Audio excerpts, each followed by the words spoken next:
Avant, on appelait ça la pouponnière de la DAS. Aujourd'hui, nous sommes dans le bâtiment du service petite enfance de l'IDEF. En ce moment, 17 enfants de 0 à 6 ans vivent ici sur décision judiciaire. En 10 ans, plus d'un tiers des enfants accueillis ici l'ont été pour cause de carences éducatives.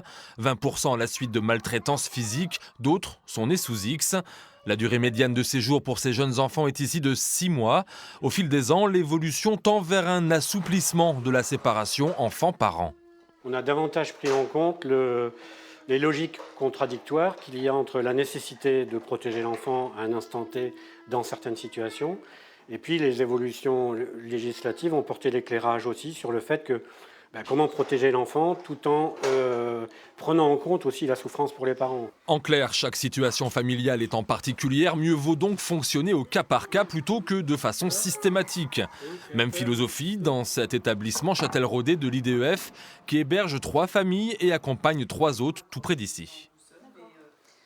Alors on se trouve dans la salle multi-activités de l'unité d'accueil parents-enfants. Ici on travaille avec les familles sur des supports différents.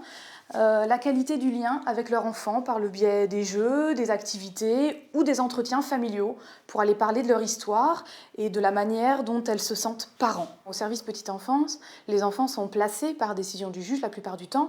Ici, on accueille des familles qui adhèrent à ce projet.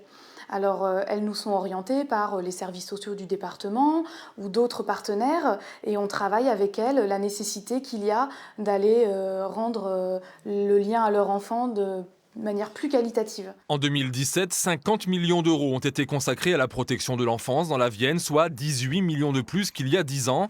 Un secteur dans lequel travaillent plus de 550 personnes.